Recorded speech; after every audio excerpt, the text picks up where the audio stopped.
Hello friends, आज हम इस वीडियो में प्रश्नावली 3.5 का क्वेश्चन नंबर 4 सॉल्व करने वाले हैं। जो दे रखा है हमें, निम्न समस्याओं में रैखिक समीकरण के युग्म बनाइए और उनके हल यदि उनका अस्तित्व हो तो किसी बीजगणितीय विधि से ज्ञात कीजिए। पहले जो नीचे हमें जो दे रखे क्वेश्चन, उनसे हमें रैखिक समीकरण बनाना है और उनको किसी भी विधि से सॉल्व करना है। जो विधि आपको सही लगे उससे कर लेना। तो इसका पहला हमें दे रखा है कि एक छात्रावास के मासिक व्यय का एक भाग नियत है तथा शेष इस पर निर्भर करता है कि छात्र ने कितने दिन भोजन लिया है। जब एक विद्यार्थी ए को जो 20 दिन भोजन करता है 1000 छात्रावास के व्यय के लिए अदा करने पड़ते हैं, जबकि एक विद्यार्थी बी को जो 26 दिन भोजन करता है छात्रावास के व्यय के लिए 1180 अदा करना पड़ता है। तो नियत व्यय और प्रतिदिन के भोजन का मूल्य ज्ञात कीजिए। क्या दे रखा है कि मासिक एक महीने का एक भाग तो नियत है, नियत तो देना ही पड़ता है। नियत व्यय क्या मान लेते हैं, 100 रुपये तो हमें देना ही पड़ेगा, पर उसके साथ साथ हमें एक प्रतिदिन के भोजन का मूल्य भी देना पड़ेगा। तो 100 और प्रतिदिन के भोजन का मूल्य कितना हो जाएगा, y। तो इस पर निर्भर करता है छात्र ने कितने दिन। एक विद्यार्थी ए को 20 दिन भोजन करता है। जो एक विद्यार्थी ए है वो कितने दिन भोजन करता है, 20। तो एक दिन का y रुपये, तो 20 दिन कितने हो जाएगा, 20y हो जाएगा। और नियत व्यय तो अपन ने मान लिया 100 और भोजन दोनों को जोड़ देंगे तो उसके क्या हो जाएंगे, टोटल पैसे हमारे पास हो जाएंगे। हम यहाँ मान लेते हैं, पहले उसने हमें लास्ट में क्या बोला था, नियत व्यय और प्रतिदिन के भोजन का मूल्य ज्ञात कीजिए। तो हम यहाँ मान लेते हैं, माना कि छात्रावास का नियत मासिक व्यय 100 रुपये है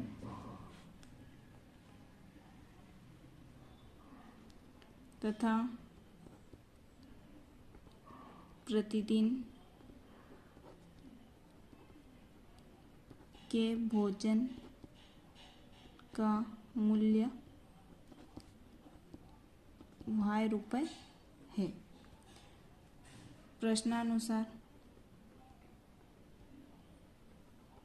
प्रश्नानुसार जो एक विद्यार्थी ए है वो कितने दिन भोजन करता है, 20 दिन भोजन करता है। वो 20 दिन भोजन करता है तो 20 दिन के भोजन के साथ साथ उसे जो नियत व्यय है वो भी देना पड़ता है। नियत व्यय कितना है, 100। तो हो जाएगा 100 प्लस भोजन कितने दिन कर रहा है वो, 20 दिन, 20y हो जाएगा, बराबर टोटल पैसे उसको कितने देना पड़ दिए, 1000 रुपये। ये हमारी बन गई समीकरण 1। फिर पुनः हम प्रश्नानुसार करेंगे तो हो जाएगा, जो छात्र है एक विद्यार्थी बी है जो कितने दिन भोजन करता है, 26 दिन। तो नियत व्यय 100 रुपये देता है और वो 26 दिन भोजन करता है। तो 26y बराबर टोटल पैसे कितने दे दिए उसने, 1180। यह हो गई समीकरण 2। अब इनको विलोपन विधि से हल करेंगे।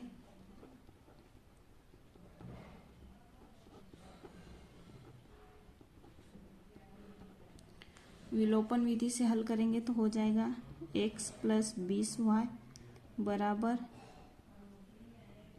1000, x प्लस 26y बराबर 1180।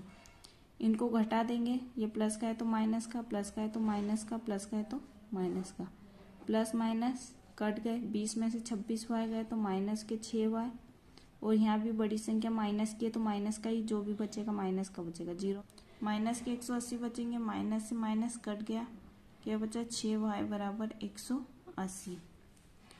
ये हो जाएगा y बराबर 180/6, 6 कम 6, 6 3 18, 0। y का मान कितना आ गया हमारे पास, 30। x का मान निकालने के लिए y का मान समीकरण 1 में रखने पर, समीकरण 1 में y का मान रखेंगे x प्लस 20y बराबर 1000। तो ये हो जाएगा x प्लस 20 गुणित y का मान 30 बराबर 1000। x प्लस 3 दूनो 6, 2 जीरो लग जाएंगे बराबर 1000। प्लस का 600 इधर गया तो माइनस का 600 हो गया। x का मान आया 1000 में से 600 गए तो कितने बचेंगे 400। तो नियत व्यय कितना हो गया बराबर 400 रुपये और प्रतिदिन भोजन का मूल्य कितना हो गया 30 रुपये। एक दिन भोजन का मूल्य 30 रुपये है और नियत मासिक व्यय कितना है 400 रुपये। अब दूसरा हमें दे रखा है एक भिन्न 1/3 हो जाती है जब उसके अंश से 1 घटाया जाए तो वह 1/4 हो जाती है जब हर में 8 जोड़ दिया जाए तो वह भिन्न ज्ञात कीजिए। आपको पता ही है कि भिन्न किससे मिलकर बनती है अंश और हर से। तो बस जो उसने क्वेश्चन में बोला है वैसे वैसे अंश और हर में जोड़ते चले जाएंगे। तो हमें यहाँ x और y दो चीजें मानना है तो हम अंश को मान लेंगे x और हर को मान लेंगे y। अब यहाँ हमने मान लिया है कि माना कि भिन्न का अंश मान लिया है हमने x और भिन्न का हर मान लिया है y। तो भिन्न अंश और हर से मिलकर बनती है तो भिन्न बराबर क्या हो गया अंश बटे हर। तो हमारी भिन्न यहाँ बन गई है x बटे y। अब क्वेश्चन में क्या दे रखा है हमें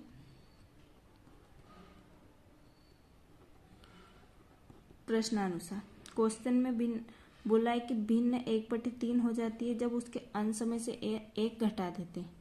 जब हम अंश में से क्या घटा देते हैं एक और हर में से कुछ नहीं करते तो क्या हो जाती है 1/3 हो जाती है। अंश है x - 1 हर है y बराबर 1/3। क्रॉस गुणा हो जाएगा 3 का गुणा x से होगा तो 3x - 3 का x से होगा 3 एकम 3। y का x से होगा तो y कम y। अब y को इधर ले आते 3 को इधर भेज देते। प्लस का y इधर आया तो माइनस का y, माइनस का 3 इधर गया तो प्लस का 3। ये हो गई समीकरण 1। अब फिर पुनः प्रश्नानुसार क्या बोला है कि वह 1/4 हो जाती है जब हर में से 8 जोड़ दिया जाता है। क्या हो जाती है वो हर में से 8 जोड़ दो, अंश में से कुछ मत जोड़ो, अंश को तो वैसे ही रहने दो। y में क्या जोड़ दो 8 तो वो हो जाएगी 1/4। क्रॉस गुणा 4 का x से होगा तो 4x, 1 का गुणा इधर होगा तो y + 8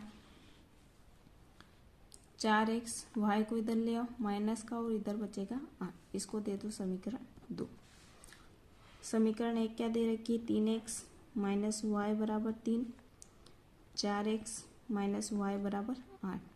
इसको भी विलोपन विधि से हल कर लेते हैं। विलोपन विधि से हम इसलिए कर रहे हैं क्योंकि विलोपन विधि में एक भाग को विलुप्त करना पड़ता है, x वाले को या y वाले को। दो यहाँ भी y वाले एक जैसे दिख रहे हैं तो हम विलोपन विधि से कर लेते हैं। प्लस का है तो माइनस का, माइनस का है तो प्लस का, प्लस का है तो माइनस का। ये सब किस पे होता है घटाने पर चिन्ह बदल जाते हैं। ये तो नहीं कटेगा, 4x में से 3x गए तो 1x बचेंगे। बड़ी संख्या माइनस के तो माइनस के x, ये माइनस का और ये प्लस का कैंसिल हो गया। 8 में से 3 गए तो 5 बचेंगे, वो भी माइनस के। माइनस माइनस कट गया तो x का मान आया 5। x का मान समीकरण 1 में रखने पर, समीकरण 1 में x का मान रखते हैं तो 3 गुणित 5 - y बराबर 3, 15 हो जाएगा। माइनस y बराबर 3, माइनस का y इधर ही रहेगा 3, प्लस का 15 इधर आया तो माइनस का 15 हो गया। माइनस y बराबर 15 में से 3 गए तो बचेंगे 12, माइनस के माइनस माइनस कट गया तो y का मान कितना आ गया 12। तो हमारी भिन्न है x बटे y, तो हो जाएगी ये x आया 12/5, सॉरी 5/12। x का मान है 5 और y का है 12।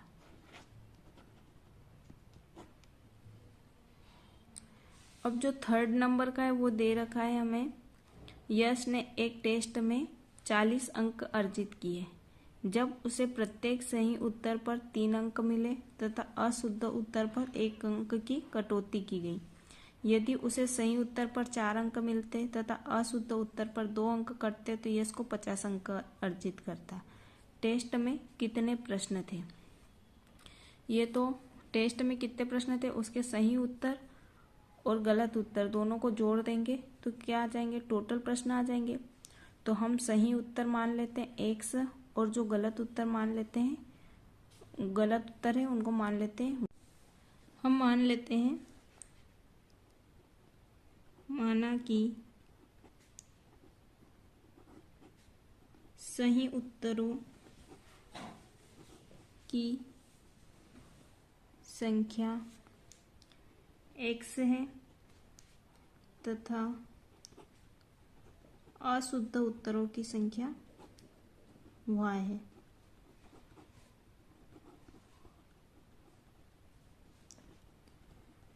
अब प्रश्नानुसार करते हैं। प्रश्नानुसार हमें कहा गया है कि यश ने एक टेस्ट में 40 अंक अर्जित किए जिसमें सही उत्तर और गलत उत्तर दोनों थे। तो सही उत्तर पे कितने अंक मिलते हैं, 3। तो कितने हो जाएंगे, 3 सही उत्तर किए तो एक सही उत्तर की संख्या x है तो 3 की कितनी हो जाएगी, 3x माइनस उसमें से गलत उसने किए एक गलत किया तो y गलत किया तो उसके नंबर कट गए तो माइनस हो जाएगा, बराबर कितने अंक अर्जित किए, 40। फिर पुनः प्रश्नानुसार करेंगे तो पुनः बोला है कि यदि उसे 4 अंक मिलते, सही उत्तर पर कितने अंक मिले, 4x और कितने घट गए, 2 अंक कटते हैं तो 2y कट गए तो कितने नंबर आए, 50। वह समीकरण 1 और समीकरण 2। समीकरण 1 और तो इसमें से अपन कॉमन ले लेते हैं, यहाँ से 2 कॉमन ले लेते हैं तो यहाँ बचेगा 2x माइनस यहाँ से 2 ले लिया तो सिर्फ बचेगा y बराबर में बचेगा 50। 2x माइनस y 50, 2 गुणा में इधर आया तो हो गया भाग में, 2 एकम 2, 2 दून 4 और 2 पंजे 2x माइनस y बराबर आया 25। इसको दे दिया हमने समीकरण 2। समीकरण 1 व 2 को विलोपन विधि से हल कर लेते हैं। 2 को विलोपन विधि से हल करने पर, विलोपन विधि से हल करेंगे तो एक भाग विलुप्त हो जाएगा, 3x माइनस वाई बराबर 40 समीकरण 1 और 2x माइनस वाई बराबर 25 समीकरण 2। ये दोनों एक जैसे दिख रहे हैं, ये कट जाएंगे पर ये दोनों माइनस माइनस के हैं तो इनको घटा लेते हैं। घटाने पर चिन्ह बदल जाएंगे, प्लस का है तो माइनस का, माइनस का है तो प्लस का हो जाएगा और प्लस का माइनस का हो जाए। माइनस का y प्लस का y कट गया, 3x में 2x गए तो 1x बचेंगे, 40 में से 25 गए तो बचेंगे 15। x का मान समीकरण 1 में रखने पर, समीकरण 1 में x का मान रखेंगे 3x माइनस वाई बराबर 40, तो 3 गुणित x का मान 15 माइनस वाई बराबर 40, तो यह हो जाएगा 45 माइनस वाई बराबर 40। माइनस का y बचेगा, इधर प्लस का 45 इधर गया तो माइनस का 45 हो जाएगा, माइनस y बराबर यहाँ बचेंगे माइनस के 5, माइनस माइनस कट गया, y बराबर कितना आ गया 5। सही उत्तरों की संख्या अपन ने 1 मानी थी तो सही उत्तरों की संख्या कितनी है 15 और अशुद्ध उत्तरों की संख्या बराबर 5। तो कुल कितने प्रश्न हो गए, कुल प्रश्न 15 और 5 कितने हो जाएंगे 20। तो कुल कितने प्रश्न थे 20 प्रश्न थे। अब 4th नंबर का क्वेश्चन हमें दे रखा है, एक राजमार्ग पर 2 स्थान A और B 100 किलोमीटर की दूरी पर है। एक कार A से तथा दूसरी कार बी से एक ही समय चलना प्रारंभ करती है। यदि ये कारें भिन्न भिन्न चालों से एक ही दिशा में चलती है तो वो 5 घंटे पश्चात मिलती है। यदि वे विपरीत दिशा में चलती है तो 1 घंटे के पश्चात मिलती है। दोनों कारों की चाल ज्ञात कीजिए। तो हम जो ए से कार चल रही है उसकी x मान लेंगे और जो कार बी से चल रही है उसकी चाल y मान लेंगे। हम मान लेते हैं, माना ए से चलने वाली कार की चाल x किलोमीटर प्रति घंटा है। चाल को किलोमीटर प्रति घंटा में ही हमेशा लिखा जाता है, चाल मतलब स्पीड। और बी से चलने वाली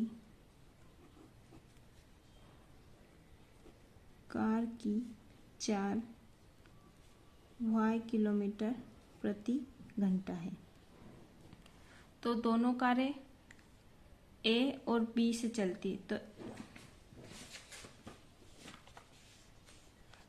हम मान लेते हैं कि हमको दे रखा है एक बिंदु ए है और दूसरा बिंदु है बी। जो यहाँ से यहाँ तक की दूरी है ए से बी तक की, ये राजमार्ग है और इन दोनों के बीच की दूरी है 100 किलोमीटर है। तो एक कार यहाँ से चलेगी और दूसरी कार कहाँ से चलेगी, यहाँ से, और दोनों कारें एक ही दिशा में जा रही है। ये भी इसी दिशा में जा रही है और ये भी इसी दिशा में जा रही। तो बी तो यहाँ से चलेगी तो आगे निकल जाएगी और ए वाली भी यहाँ से चलेगी तो यहाँ पर मिलती है। दोनों कारें एक ही जगह पर मिलती है। कितने घंटे बाद मिलती है, 5 घंटे बाद मिलती है। 5 घंटे बाद मिलती है। तो समय कितना हो गया, 5, और चालें हमारे पास क्या है, ए की x है और बी की क्या है, y। तो हमारे पास क्या है, चाल है और समय है। तो हम यहाँ से क्या ज्ञात कर लेंगे, दूरी। ए ने कितनी दूरी करी और बी ने कितनी, तो ए दूरी बराबर सूत्र होता है चाल गुणित समय। तो ए के द्वारा जो ए बिंदु से चली उसकी चाल क्या है, x, और समय कितना लगा, 5, तो 5x हो गया। और बी से जो कार चली है उसको कितना, उसकी चाल कितनी है, y, गुणित समय उसको 5, तो कितना हो जाएगा, 5y।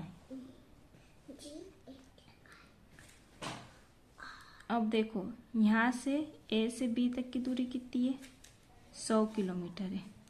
और बी जो यहाँ से यहाँ तक चली तो बी की दूरी कितनी हो गई थी, 5y। तो 100 में से कितने घटा देंगे हम, 5y।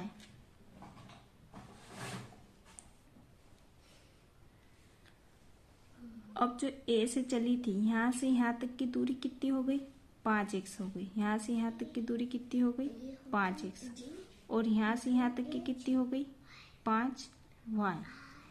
तो अगर इस पूरी दूरी में से इतनी दूरी हम क्या कर देंगे, घटा देंगे, तो इतनी दूरी कितनी आ जाएगी, 100।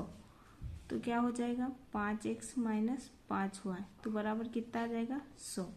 ये हमारी बन जाएगी समीकरण 1। अब इसको हम लिख लेते हैं।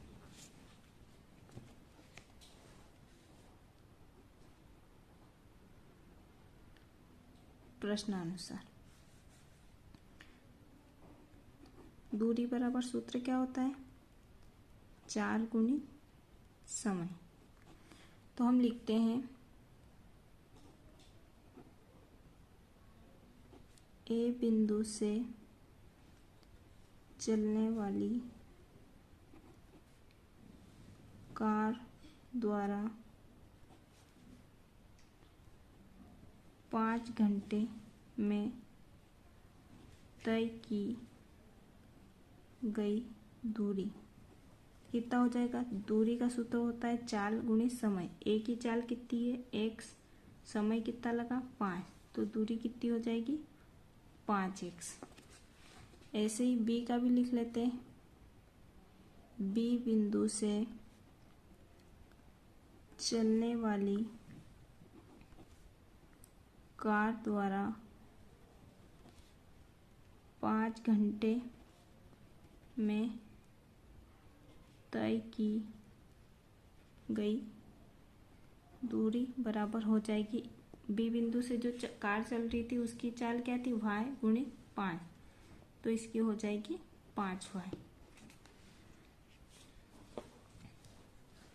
तो हमने क्या समीकरण बनाई थी, 5x माइनस 5y। इस पूरी दूरी में से हमने इतनी दूरी माइनस कर दी, तो बची कितनी दूरी, इतनी दूरी बची। इतनी दूरी हमको कितनी दे रही है, 100। तो उसी के हिसाब से हमने ये इक्वेशन बना ली है। इक्वेशन बनाई हमने 5x माइनस 5y बराबर 100। यहाँ से 5 कॉमन ले लेते हैं, तो यहाँ बचेगा x माइनस यहाँ से 5 ले लिया तो y बराबर 100। x माइनस y, 5 इधर गुणा में इधर आया तो बटे में कितना बचेगा, 20। इसको दे दिया समीकरण 1।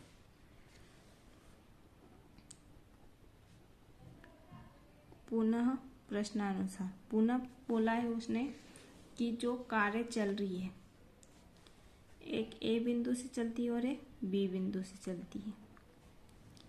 पहले वो एक ही दिशा में जा रही थी, अब दोनों विपरीत दिशा में आ रही। जो एक कार चल रही है यहाँ से वो इधर जा रही है और ये कार किधर आ रही है, इधर आ रही है, विपरीत दिशा में आ रही है। तो ये कितने घंटे पश्चात मिलती है, 1 घंटे पश्चात मिलती है।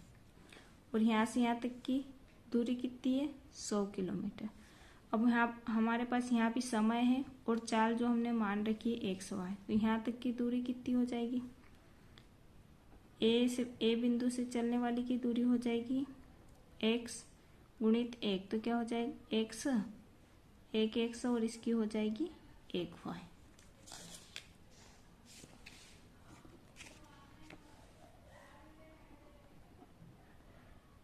ए बिंदु से चलने वाली कार द्वारा 1 घंटे में तय की गई दूरी कितनी हो जाएगी। दूरी का सूत्र होता है चाल गुणित समय। चाल है x और समय 1, तो क्या होता हो जाएगा 1x। बी बिंदु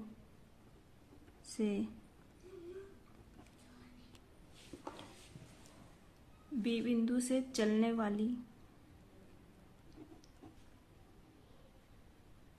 कार द्वारा विपरीत दिशा में 1 घंटे में तय की गई दूरी कितनी हो जाएगी, y गुणित 1, तो क्या हो जाएगा 1y। अब ये इधर चली और ये इधर चली, तो इनकी दूरी कितनी हो गई, x और y। ये x दूरी चली और ये कितनी चली, x और y, तो मतलब ये पूरी दूरी चली और पूरी दूरी कितनी है 100। इसकी दूरी को और इसकी दूरी को जोड़ देंगे तो कितना आ जाएगा 100। तो हो जाएगा x प्लस y बराबर 100। इसको दे दिए समीकरण। अब इन दो समीकरण 1 और 2 को हम विलोपन विधि से हल कर लेते हैं।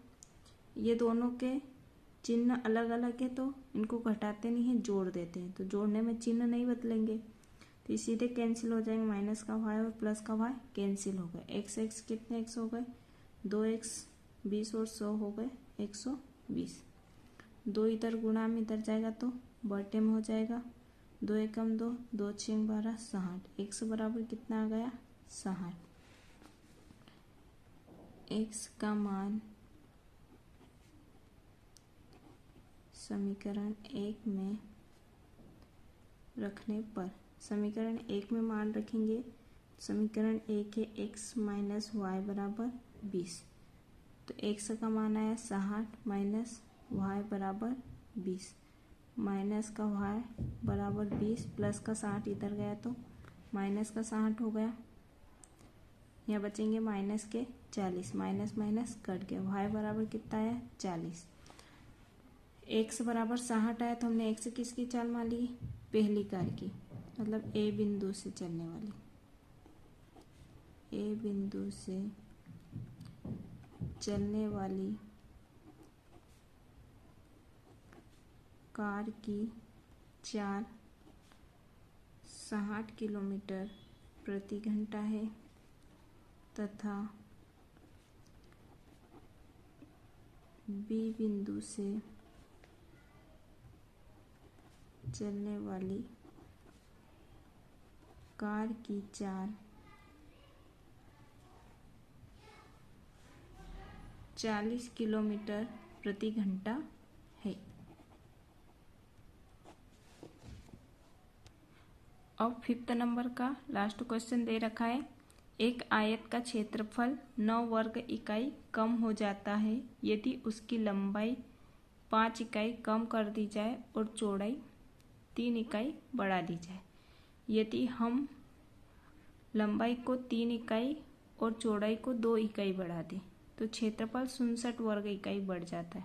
आयत की विमाएँ ज्ञात करना है। आयत की विमाएँ मतलब कि लंबाई और चौड़ाई। लंबाई मान लो x और चौड़ाई मान लेते हैं y, और जैसा जैसा उसने कहा है लंबाई में 5 कम कर दो, कम मतलब घटाना, और बढ़ा दी जाए मतलब कि जोड़ना। और आयत का क्षेत्रफल का फार्मूला होता है लंबाई गुणित चौड़ाई। हम मान लेते हैं, माना कि आयत की लंबाई x है तथा चौड़ाई y इकाई है। मीटर सेंटीमीटर कुछ दे नहीं रखा है, इकाई दी है तो हम भी इकाई लिख देते हैं। और आयत का क्षेत्रफल, आयत का क्षेत्रफल बराबर क्या होता है, लंबाई गुणित चौड़ाई। तो लंबाई कितनी है x गुणित चौड़ाई कितनी है y, तो आयत का क्षेत्रफल बराबर x का y से गुणा x y। तो आयत का क्षेत्रफल कितना हो गया x y, लंबाई हो गई x और चौड़ाई हो गई y। अब प्रश्नानुसार करेंगे हम। प्रश्नानुसार बोला है कि लंबाई में 5 इकाई कम कर दो। लंबाई क्या है x, तो x में कितने कम कर दिए अपन ने, 5 कम। और चौड़ाई में 3 बढ़ा दो। चौड़ाई कितनी y है तो इसमें 3 बढ़ा दिया। तो जो इसका क्षेत्रफल है कितना कम हो जाएगा, 9 इकाई कम हो जाएगा। क्षेत्रफल कितना है x y है, तो कितना कम हो गया, 9 इकाई कम हो गया। 9 कम कर दिया उसने हमें। अब इसको सोल्व करेंगे, इसका गुणा करना पड़ेगा। x का गुणा y से होगा तो एक्स वाई, एक्स का गुणा +3 से होगा तो +3x, माइनस का गुणा प्लस से होगा तो माइनस प्लस, माइनस 5 का y से होगा तो 5y, माइनस प्लस माइनस और 5 3 15। जो एक्स वाई वाले उनको इधर कर लो और बिना एक्स वाई वालों को उधर कर देते हैं। X y +3x minus 5y, plus का एक्स वाई इधर आया तो माइनस का एक्स वाई, इधर बचेगा माइनस का 9, माइनस का 15 इधर गया तो प्लस का 15। प्लस का एक्स वाई और माइनस का एक्स वाई कट गया, यहाँ बचा 3x माइनस 5y बराबर 9 में से 15 में से 9 गए तो कितने बचेंगे, 6। बड़ी संख्या प्लस की तो प्लस के 6। यह हो गई समीकरण 1। पुनः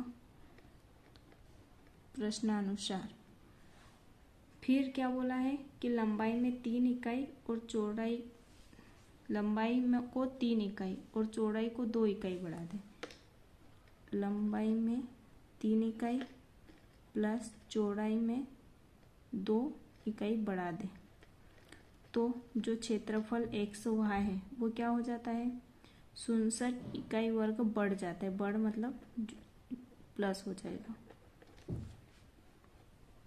इनका भी गुणा कर लो, एक्स का वाई से होगा तो एक्स वाई, एक्स का 2 से होगा तो 2x प्लस 3 का y से होगा तो 3y प्लस 3 गुना 6।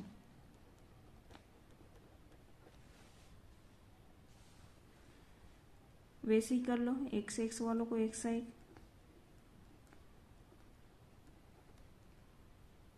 प्लस का एक्स वाई इधर आया तो माइनस का एक्स वाई, इधर बचेगा 59, प्लस का 6 इधर गया तो माइनस का 6 हो गया। प्लस का एक्स वाई माइनस का एक्स वाई कट गए, यहाँ बचा 2x प्लस 3y बराबर 59 में से 6 गए तो बचेंगे 61। ये हो गई समीकरण 2। ये समीकरण 1 है हमारे पास और ये समीकरण 2 है। अब इसको हम प्रतिस्थापन विधि से कर लेते हैं।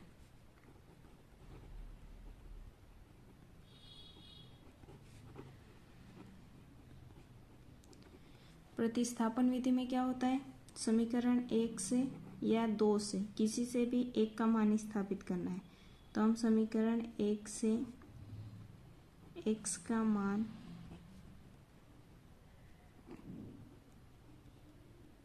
निकालने पर समीकरण 1 दे रखी है 3x माइनस 5y बराबर 6। तो यहाँ से हमें x का मान निकालना है, तो 3x को इधर ही रहने दिया, 6 माइनस का 5y हो इधर जाएगा तो प्लस का हो गया, x बराबर 6 प्लस 5y बटे ये गुणा में था इधर आया तो भाग में होगा। इसको दे दिया समीकरण 3। अब x का मान समीकरण 2 में रख देंगे। ये जो समीकरण 2 है इसमें समीकरण 2 में रखने पर समीकरण 2 दे रखा है 2x प्लस 3y बराबर 61। 2 तो 2 रहेगा गुणा x का मान ये रखना है 6 प्लस 5y बटा 3 प्लस 3y बराबर 61। 2 का गुणा 6 से होगा तो 12 प्लस 2 का 5 से होगा तो 10y बटा 3 प्लस 3y बटा में कुछ नहीं तो 1 लिख लिया बराबर 61। इन दोनों को सोल्व करने के लिए इनका एलसीएम निकालना पड़ेगा। 3 और 1 का एलसीएम लेंगे तो 3 आएगा, 3 का भाग 3 से देंगे, एक बार जाएगा, 1 का गुणा इधर करेंगे तो 12 एकम 12 प्लस 10y एकम 10y प्लस का प्लस 1 का भाग 3 में दिया, 3 बार गया, 3 का गुणा 3 से और 3 दिया 9y बराबर 61। इधर बचेगा 12 प्लस 10 और 9y हो गए 19y बराबर 61। 3 इधर गुणा में था इधर गया तो हो जाएगा, सॉरी इधर भाग में था इधर जाएगा तो हो जाएगा गुणा में। 12 प्लस 19y बराबर 61 का 3 से गुणा होगा, 3 एकम 3 6 3 18 183। 19 के पास y है तो इधर ही रहने दो, प्लस का 12 इधर आएगा तो हो जाएगा माइनस का 12। 19y बराबर 3 में से 2 गई तो 1 बचेंगे, 8 में से 1 जाएगी तो बचेंगे 7 और 1 का 1 171। y बराबर 171 बटा 19, 19 एकम 19 और 9 बार कटेगा तो y का मान आ गया 9। तो आयत की विमाएं क्या हो गई, आयत की लंबाई जो कि हमने x मानी थी, आयत की लंबाई बराबर कितनी है, x का मान आया हमारे पास, सॉरी अभी x का मान निकालना है हमें। y का मान समीकरण 3 में रखने पर समीकरण 3 दे रखा है हमें x बराबर 6 प्लस 5y बटा 3, x बराबर 6 प्लस 5 गुणित 9 बटा 3, x बराबर 6 प्लस 9 5 का गुणा होगा तो होगा 45 बटा 3, x बराबर 45 और 6 कितने हो जाएंगे 51 बटा 3, 3 एकम 3 3 एकम 3 3 सत्ता 21, x का मान आया 17।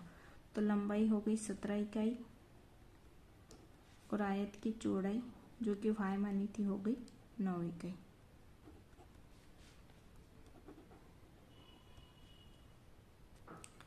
यहाँ हमारा प्रश्नावली 3.5 खत्म हो गया है। अब अगले वीडियो में हम पढ़ेंगे अगली प्रश्नावली 3.6। Thank you.